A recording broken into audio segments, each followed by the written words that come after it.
It's well received. I'm here today. I'm rocking the Positive K 30-year anniversary shirts. Okay. You know, that's right. So go to your shoppositivek.com. You know, go shoppositivek.com. Get your shirts. Get your Positive K shirts.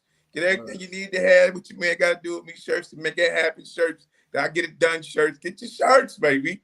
Get your shirt. Got the long sleeve. We got the sweaties. We got the hoodies. Come on. Listen. We across the board. We across the board. We know how to do this. We introduced the game to people. You know understand? So yes, sir. you have a song. Pardon me. You have a song that has transcended just in the music. It became speech. Became a some people's way of life. You know what I'm saying? They walk up to them. You know, you look good. I got a man. What's your man got to do with me? Man got to do with me. Okay. This is the first thing that you say at that point in time. You know what I'm saying? How man? How does it feel to be an icon in the speech, not just the rhyme, but the speech of a culture? You understand what I'm saying? Like you because it makes a person think, you know what I'm saying? And the song was dope too. So what's it feel like to be like that? It feels great, you know. Like I said, once again, it's well received. I appreciate it from the bottom of mine, you know, and it's done wonderful for me throughout my years, you know, as far as me, you know, taking care of my family, you know, as far as me taking care of my person, you know, my mentality, you know, for me to build and grow as a man. You know, it's wonderful, you know, but like you said, there's people who try to take it apart and say, hey, well, you know, he was stalking, you know, you know, he was a predator, you know, crazy. No, like, you know, crazy. You just can't win with people, you know. Right. But now it feels good. It was very artistic. They had it dubbed, I think Vibe Magazine has it dubbed as one of the top 15 duets best of all time. Right. I think I'm on top of James Brown and Lil Thomas. It takes two to make a thing go right. You know what I'm saying? Yeah. So you know, and it was crazy, man. The Queen of Aretha Franklin, she loved it. You know what I'm saying? It crossed over the genre of music. It crossed over the age groups, you know, and it crossed over time frame because it's still bangers to this day. I mean, it plays all over the world every day. You know? Yeah. I love it. And it made a lane. It carved out a lane for that to be cool. It did, you know, but just like everything else, you know, everybody wants to do what you're doing. You know what I'm saying? So everybody jumps on in and try to do that. Like, yeah, you know, I'm doing this. No, you know, you're doing me, but have at it. You know? Right. Well, you're doing me, but have at it. You know, have at it. I think I don't want people to miss the importance of the balance. You know what I'm saying? Like Knowledge Born Allah was saying, you know what I mean? You gave in, like you said, you gave a raw, a clear aspect on both sides, and you didn't. It wasn't no. You listen. It's my song, so you got to make me look. No, it wasn't one-sided. You know, it wasn't one-sided at all. It definitely wasn't, and that was really the eye opener to really a lot of dudes. Like, understand her perspective when you step into her, and she got a man. You know what I mean? What they got to do? Here's we get to the power. You know, it comes down to it. It's like, you know, I had to understand both perspectives. I wrote the whole song. Right. You know right. So I'm giving it to myself. You understand what I'm saying? Yeah. Knowledge of that. I'm painting the picture. Just like you get a picture painted, you see it. All you gotta do is, back in that day, all you gotta do is walk through Harlem in 93, 94, or 91, or you know, whatever. You walking through Harlem, all you had to do is look at it. You seen the conversation, you seen the verbiage, you seen what it was, you know. Yeah. If you stop and did the knowledge, the visual itself was, but that was the interaction. You know, there was no social media, you know, jumping somebody DM and all of that, and seeing somebody, follow me, everyone. Then you go home and, hey, what's up, honey? You know, I just want to say what up. You know, nah, you had to step to that. You had to be confident in yourself.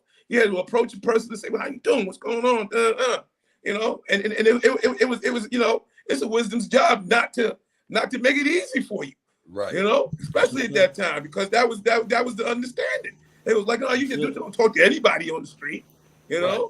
Yep. So you know, you had to be charming. You had to have that lingo to break that down, you know, and that's what it was. And then you had to be able to hold on, let me go to the car and get the pen. You know? Yeah, right. There was work involved, you know. You had to hold on. And then it was like, well, you know, she had girlfriends. Come on, girl. You had to put your peoples on it. Yo, hold them up for a minute. Let me finish this. Your friends, my friends, and we can be friends, right? Yeah, it was teamwork, you know? Yeah, listen, I done played the wingman numerous times. Oh, you know what I'm saying? You took one for the team many nights. Hey, man. Hey, sometimes you gotta do that. You know what I'm saying? Hey, man. Hey, for your like sometimes you got to take one for the team. That's what it is. Everybody got to do it. You know what I'm saying? So, that's a fact. No doubt. So for you, Paz K2, Shift Conduct, we played Still Not Having It. You understand what I'm saying? What was it like to team back up with like after so many years? You see what I'm saying? From your monumental stage to the shift and some of the twisted turns in the game to come back and recreate something that y'all had it. You see what I'm saying? To redo it again and, you know, break it down again. Well, I'll tell you like this, man. You know, I spoke to him maybe about a couple of weeks ago, you know, because I want to try and finish up some things that we were supposed to do.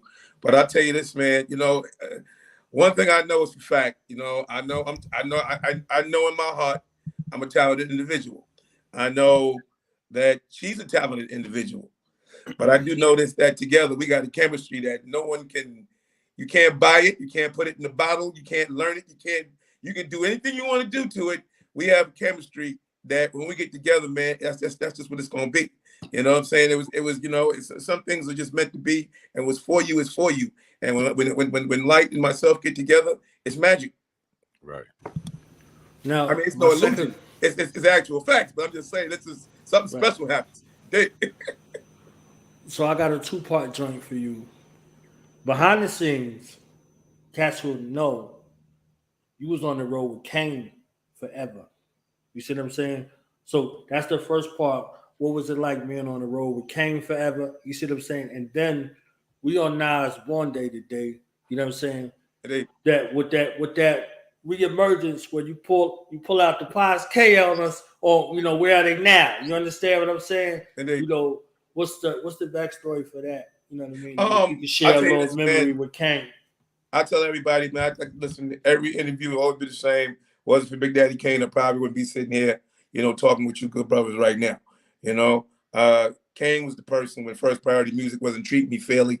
He was the guy that came and said, "Yo, man, hey, yo, God, I mean, you gonna take this?" You know, I'm like, man, I'm ready to suck it up. Like, you know, I'm trying to make records. You know, and he's like, God, this is brutal. You know what I'm saying? You can't be. So, you know, he let me see the whole thing in the full picture. You know, one day he called the promoter. Her name was Carol Lewis, and she gave me the whole rundown. Like, yeah, they don't really want you out there. You're getting a little too much exposure, and and yada yada. So they hit me with the thing like, you got to go home. We can't really afford it right now. When we can, we'll bring you back out. And Kane was like, look, he said, look, God, you ain't got to go home. You know, I mean, because Kane, it really was Kane's show. It was Kumo D's I Go to Work tour. But Kane was that. Kumo D, don't get it wrong. That's my top 5. One of my top 5. But Kane was really like the headliner of the show. Everybody was seeing Kane. Kane was the hottest thing on the planet. You know, Mo D was the hottest firecracker too, but Kane was it. You know, and Kane said if he wanted me to go out there, I was going out. They wasn't gonna say no to Kane. You know, so that's what it was, man. And I went out and I went back the next day, and everybody was like, "Oh, Paz, you here?" I'm like, "I got no rap. You know, don't not talk about it. You know, don't do that. You know what I'm saying? Right. Don't act like we, you know, like y'all know what y'all did. You know, so I kept it pushing with Kane. Kane said, "Get on the tour bus, man." You know, and he said, "Yo, man, whoever got a free room, man, you crash in it." You know, I said, "All right, well, that's what it is." And that's what I did, man. And Kane put me in the studio, man, and out of his own money, out of his own pocket, and I made great records, man. And he took me on the road, me, myself, and Jay-Z, and introduced me to his audience. And thus Positive K. That's what happened. Dope story. That's real. That is real. So I'm gonna ask before the guy go. I know he got a couple of joints for you. The shift into comedy. You did so many things in the career. So either they know or they don't know. You see what I'm saying? The shift into comedy. Took my shit, know, bro. like what does it look like? You see what I'm saying for you? Because I know you've been tearing stuff up around the country. You see what I'm saying? And you did it through pandemic. You see what I'm saying? So I rocked through the whole pandemic. That was my time. Finish your statement. Where I was going to say, how were you able to maneuver in the space where a lot of creatives was at a standstill? You see what I'm saying? And continue to come out, but not only come out, but come out on top. Well, I'll put it like this, man. You got to realize opportunity when you see it, man. There was a void. There was nothing there. The music business, it has a definite shift right now. If it wasn't probably for Rock the Bells, you probably wouldn't hear anything from anybody right now. Mm-hmm. I mean, that's just the bottom line. So to be a hip hop artist, be a hip hop pioneer, it's kind of dismal. So everybody's trying to find a new lane to try to reinvent themselves or incorporate themselves into something, And I knew to myself, I said, man, look, I was doing comedy and nobody, I mean, when I started doing it, I started seeing some heads pop up, like, oh yeah, well, I'm gonna do the same thing, And I had a little feelings for a minute, like, I'm saying, like, I mean, can a brother do something on his own, Can I just have something, But I thought about it and I seen it, and a comedian friend of mine, dope dude, I call him my sensei. His name is Zuman Miller. He said, let me tell you something. He said, the comedy stage will purify itself. He said, people see it and they're very intrigued to want to do it, but let them go ahead. Let them just go ahead and they'll find out what this is.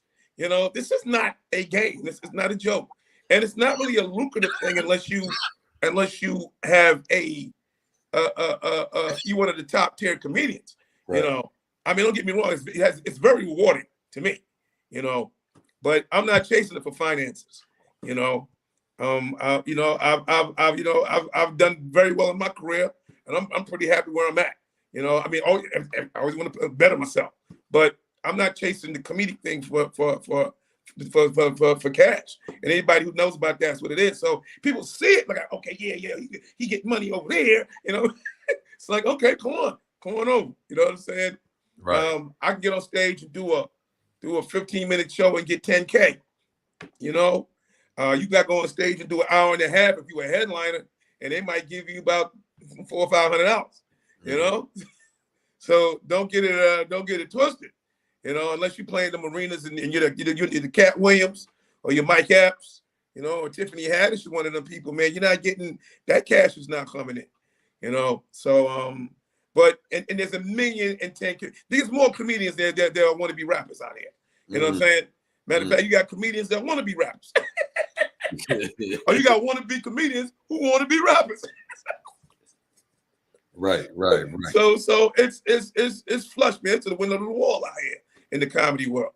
But it feels good for me, man. I did it because, like I said, it's a challenge for me, and I think it's just the energy, the transference is the same. The energy is the same as getting on stage and rocking the microphone. It's just me and the mic. You got a little fallback with music, and that's a little privilege for me because if things get a little soft, say, you know what, let's do this real quick. I'll put back to some music real quick, and then come back and tell some more jokes. You know what I'm saying? But yeah, man, I get up there, man, and it was a love-hate relationship with comedy in the beginning because, the one thing is the common denominator. It's the fundamental fact that is known in comedy is you're gonna eat a biscuit. Mm-hmm.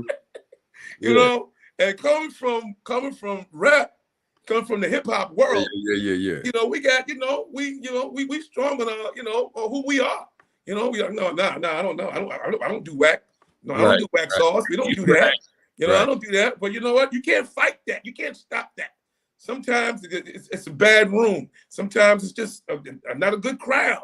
Sometimes it's just not the night. Sometimes it's the night you got to eat the biscuit. You got to learn how to eat a biscuit. You know what I'm saying? It's a lesson that you had to learn. You got to learn it.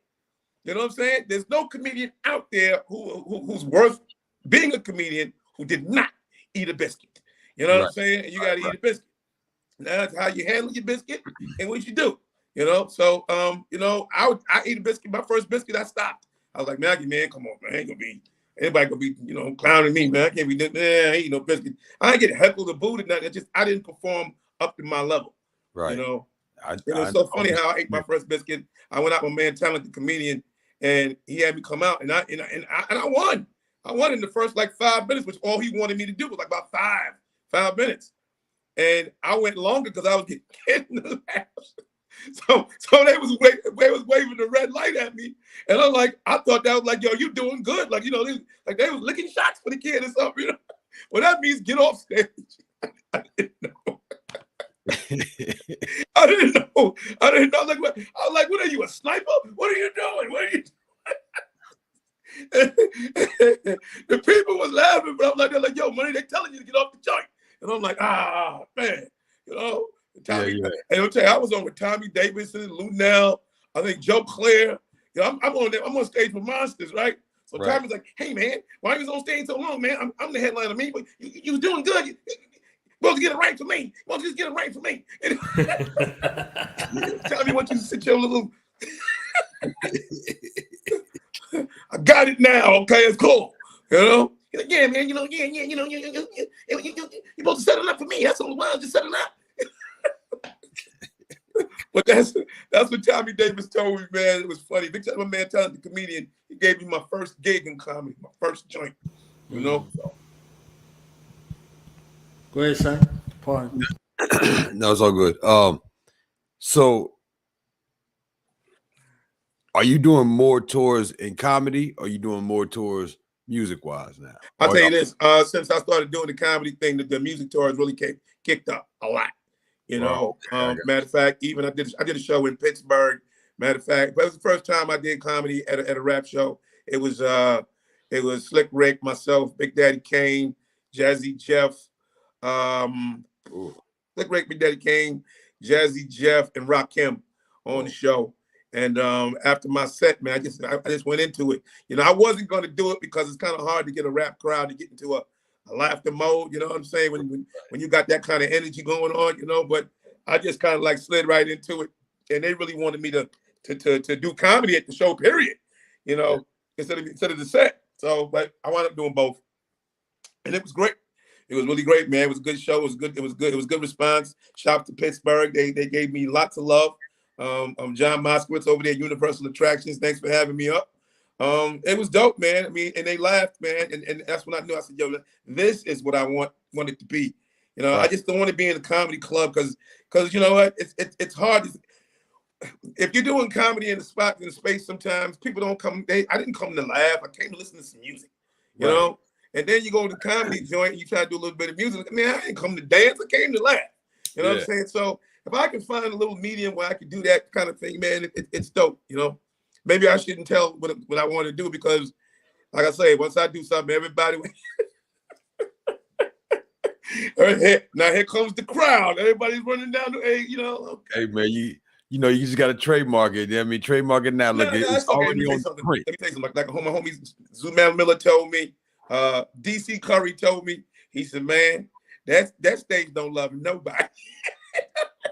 so I don't care who you think you are, where you from, or what you do. That stage ain't got no love for nobody. It don't love me. That comedy stage is as cold as the baddest chick in the club. You know what I'm saying? Yes, sir. Trust me, you don't want to play with that stage, and it's gonna let you know if you don't respect it. If you don't respect the craft, you don't respect the work. I never cut comedians. I stayed in the pit with guys, man. I stayed in there. I waited my turn. I was in the line with everybody else. Everybody goes, positive case here. I'm gonna wait my spot, and I did that, man. And you don't cut it, because then comedians don't give you no respect, man. And you feel that energy when you walk in the room too. People don't like you. I'm like, man. But I hired a lot of comedians to come on my show. I work with a lot of comedians on my show. Sometimes some nights I win, some nights I lose. But that's every comic. There's no comedian out here that tells you, yo, hey man, I kill every night. So it's what it is. But I enjoy it, man. I'm definitely, that's going to be my, that's where I'm going. I used to always say that's my side chick. You know, rap is my main broad, but you know, that's my side girl, you know. Yeah. But I love her though. Right. Right. You mean I ain't used to love her. I still love her. Yeah. Right. So let me ask this question for my sister Jazzy J, something for the culture. She said, ask Positive K, what does he think about hip hop, how it shifted and changed over the years from storytelling to drill music? Oh man. Well, that's a 2-part question. That's a 3-part question. He said from hip hop back in the day to today, and then from today to drill music. So, because it's not all just drill music. All right. So yeah. I think, man, and I say this often also. I say it's a double-edged sword, man. It's a double-edged sword. When we came up and we were doing music, man, you know, all we had was 2 turntables and a microphone. You know, some DJ had a nice little collection or whatever it was, and we might have had, you know, a little drunk uncle, you know, that played the bass, or somebody played the sax. Somebody played the sax or something. You know what I'm saying? And that was going to be the musical quality of your record. You know what I'm saying? I'm pretty sure that Pete Rock probably had somebody that was in the family that, you know what I'm saying? Somebody played the horn in there, you know, and you know, and Rakim, he comes from a jazz family. I think one of his pops, one of his brothers played the bass. He had them crazy bass lines, you know. So, I mean, that's what we had, you know, and whatever you had, you used to the best of your ability. But yeah, man, you know, I love what we did. I thought we were so creative. I think we were kind of limited musically because we had to go sit in studios and, you know, and we had these big boards that a lot of guys didn't know how to work, and the guys who knew how to work it weren't hip hop acclimated. You know, you had these guys from Long Island, Ron Conquer, Long Island, engineering your session, and you're like, damn. You know, like, man, but sonically that doesn't work. And it's like, no, man, but I need that to hit. I need that to be in your face, you know, and you got to fight for what you want back then, you know, but I loved our creativity, man. I love our team cohesion, how everybody pulled in, and I love the uniqueness, you know, and the sincerity that we put in our records. Nobody ever wanted to sound like anybody else. You know what I'm saying? It was like, if you had a title that was similar to somebody else, you like, man, I got to trash that. That song, I can't use that song if somebody had the same title or the hook was a little similar. They used the same beat. It was like, I don't even want to use that. You know? Yep. Even if that was if that was your next single that was coming out and somebody beat you to it, you like, I don't even want to use it now. Yep. I'm gonna use it. Now, you know, it changed. It changed then. You know, it's like after I started doing what I was doing, everybody wanted to be Positive K. You know, everybody, when Mace did what Mace was doing, everybody wanted to be Mace. When Biggie was, you know, the top of the world, everybody was sounding like Biggie. Ooh, yeah. You know what I'm saying? Baby. Everybody sounded like Biggie. You know what I'm saying? Eminem hit, you know, and every white rapper in the world came out and wanted to make records, and everybody had, this is the next one right here. So, you know, it was that copycat thing that really disturbed me. You know what I'm saying? I didn't like it. And I quote, what's my man? What's the comedian way back in the Charlie Chaplin. Charlie Chaplin said, he said, imitation, they say it's flattering, but you know, he said, I got to a Charlie Chaplin contest. He said he came in third. You know what I'm saying? so you understand what I'm saying? It's like I'm a dump on Positive K. I'm not winning. Somebody's winning over me. They ain't doing me. You know what I'm saying? So it's crazy. That's where that got a little nasty. But today, I think it's the other side of the sword is this now, is that technology has really changed. It's so different. Now, when we didn't have dope producers, you got these young guys who are well accomplished engineers now. You know what I'm saying? And not being engineers, most of these guys play 2 or 3 instruments. Mm-hmm. You know what I'm saying? Or they can lay a bass line and a horn hit down like it's nothing in seconds. You know? Technology, you can drop a song, record a song, and drop it in the same day. Mm-hmm. You know, incredible. You know, we didn't have that liberty. And like I said, the technology, the engineering, and you don't gotta go to the studio. You can do it, and you see a little closet space, and you can go to, And you know, well, before we was doing it, we had to make sure everybody was asleep. Yeah, you had to run the wire in the bathroom to record vocals in the bathroom. Now, dudes do it right there, man, right in front of your face. You can do it. You can do it with your laptop. You know, you can walk. You can do it in the hotel room. You know, so that's great and that's wonderful. I just don't think the creativity has the same energy that my era had. Right. But I don't like to separate nothing, man. You know what I mean? The energy what they have is their energy, and it's for their time. So I can't, you know, I don't comment on it. I'm just saying, you know, from what I hear, what I like, and with my taste, I just don't feel the sincerity in the lyrics anymore. You know what I'm saying? You know, I don't, you know, if I'm gonna tell you I'm better than you, I'm not gonna talk about me putting the AK in your face and and making it a closed casket. That don't make me better than you. You know what I'm saying? I'm gonna tell you why I'm better than you. You know what I'm saying? And that's that. But you know, I guess it's different terminology and time changes and things change. But you know, but that's like I said, it's a double-edged sword, man. I think they got a lot of good things that happens here. I think if you can get some of these dope producers these days to go back and mess with some of the OGs, man, I think you got some real great records right now. Yes, sir. Yeah, I agree. Yeah. Shout out to my squad, the Vengers. Everybody over 40 years old, 45 years old. Vengeance. Shout out to the Vengeance. You know what I'm saying? And we got a mixtape out now called The Red Nine.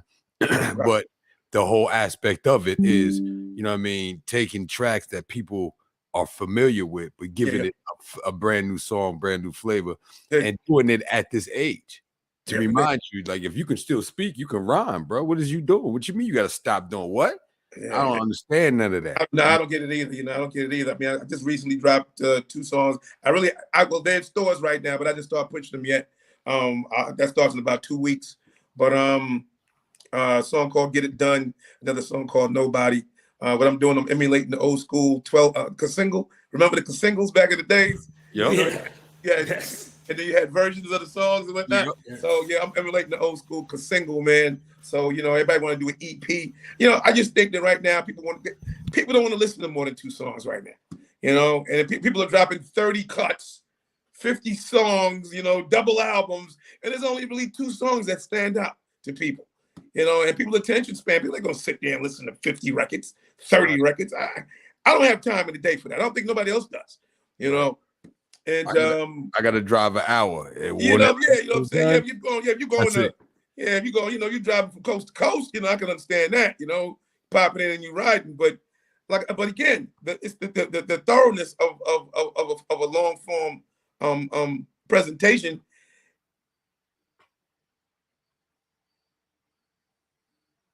Oh man. So free Frank. There you go. All right. Yeah, you know, somebody doing a double album, you know, it might be, you know, but it's not going to be with those 2 bangers you got. You know, it's not going to be like the Cameo album where they did 8 songs and you listen to 8 songs like after the one after another one. It's not going to be like the Michael Jackson album, right? You know, and even Mike had a couple of songs like, you know, I like Siberian Girl, but I was like, you know, that wasn't Billie Jean. Right. You know? Yeah. I know exactly what you mean. So, I just think that I'm taking steps to give it to people, let them accept it. You know what it is? Hey, take 1, take 2. Hey, take 1, take 2. And we'll see where we go as far as the long form goes in a minute. You know, definitely an album is coming out in 2023. But, you know, I'm just dropping little things here and there to feel where I'm at and see what people like and don't like. According to the critics and according to the professionals in the streaming game and nowadays in promotion, what you're doing is exactly how it's supposed to be done. You should be putting out 1 or 2 songs, you know what I'm saying? And then you mean pushing that as much as you possibly can. Get everything you can from that and let that build whatever you're about to do somewhere else. Yeah. So a lot of new artists I see, you know, they got this 60-day expectation. They don't hit the radio in 60 days. Like, oh, the song is dead. You know, that's all. I got some new stuff. It's like your money. You didn't even work that one yet. You know, I remember Russell Simmons telling me one time. I said, I don't think it's a hit record. He said, how many spins did it get? He said, well, if it didn't get over 3,000 spins a week, how do you know it's not a hit record? And I'm like, point taken. You know what I'm saying? Point taken. You know, but I Got a Man, one of the biggest songs of my career.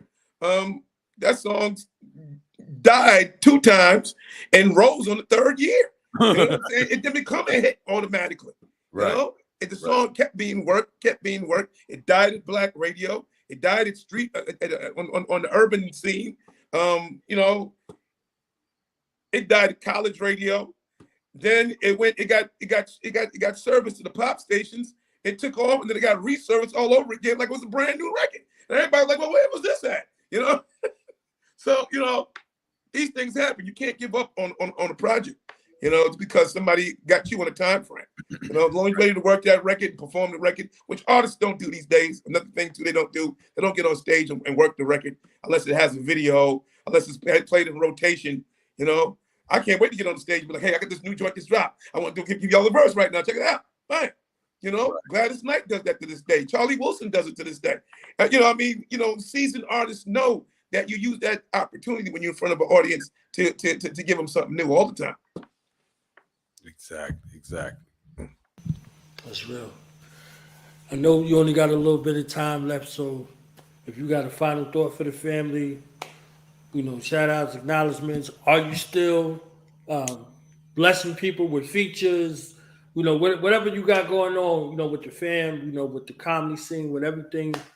Final word for positive. Well, I'd like to say, man, you know, I tell everybody when you're young and you try to do what you do, follow your dreams, but be passionate about your passion.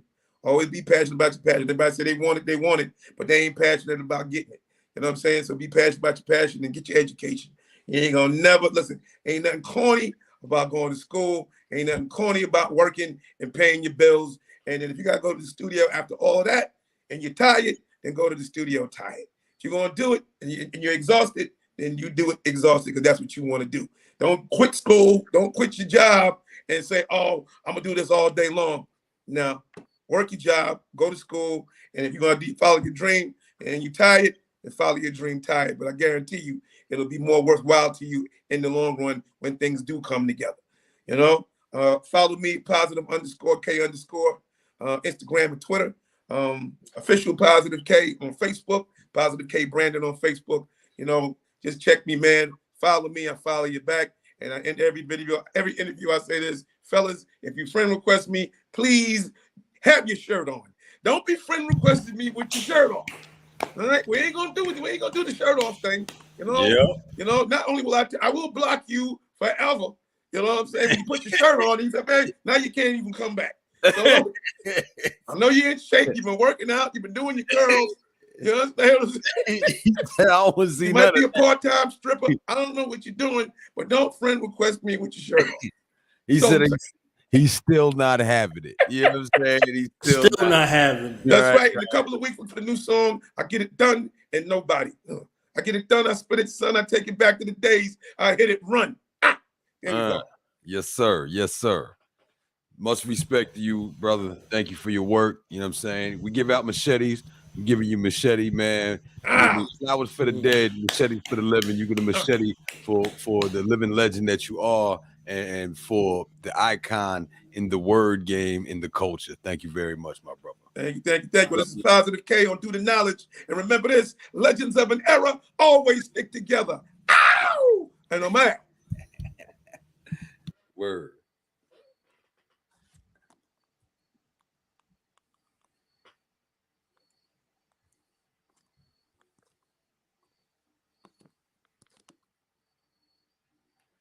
Yeah.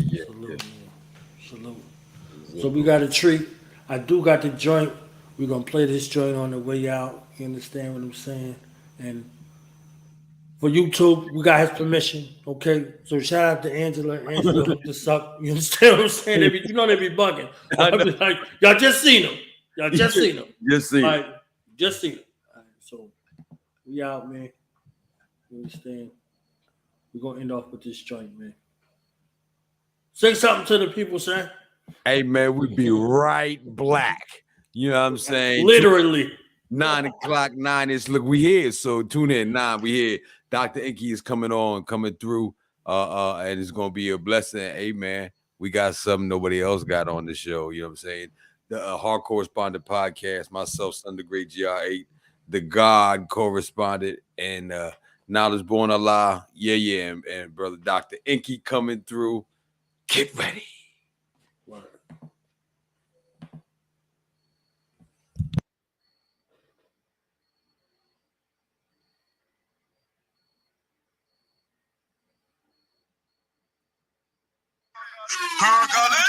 Gurgle it. Nobody's gonna fuck you the way I do. Nobody. Cause I can fuck you better. Nobody's gonna fuck you the way I do. Nobody. Cause I can fuck you better. Nobody's gonna pipe it like I pipe it like you like it. Nobody's gonna hike it like you like it like I like it. And you know I like it, yeah, you like it, yeah, we like it, baby. I can feel you coming, girl. You can call me psychic. His name is on your back, he don't deserve the tattoo. Cause he don't give it to you, cause he don't give it to you, cause he don't give it to you, baby, like I do. Oh, it's really your baby, my sex game is official. My stroke don't lay you out, then my tongue game gonna get you. Everybody wanna split you, wanna hit you like jujitsu. And I think you like that, now I know you like that. Yeah, you really like that, you little sexy bitch, you. She ain't gonna fuck you the way I do. Nobody. Cause I can fuck you better. He ain't gonna fuck you the way I do. Nobody. Cause I can fuck you better. If I can't have you, it'll be hard to settle. I have to quit the game, baby, and rebuke the devil. Because you're on a whole nother level. You're a stylish cross between Hollywood that meets the ghetto. And plus, you be keeping it thorough. My mama said you even good for me, my little French vegetable. With your ironclad body, and I know that you're bad, and I've been wanting to catch you, man. Nobody's gonna fuck you the way I do. Nobody. Cause I can fuck you better. Nobody's gonna fuck you the way I do. Nobody. Cause I can fuck you better. Coochie cute them, coochie cute. Me chat up them girl with them. Coochie cute them, coochie cute them, coochie cute. Me chat up them girl with them. Coochie cute. I be the person that be touching your person, and baby in person I'm even asking you than some cursing. I give it to you when you want it. Real hood dog on it. No tapping out when you want it. Hit it like Captain Crunch in the morning. Nobody is gonna fuck you better. Nobody's gonna fuck you the way I do. Nobody. Cause I can fuck you better. Nobody's gonna fuck you the way I do. Nobody. Cause I can fuck you better. Murder them. Cause I can fuck you better. Murder them. Cause I can fuck you better.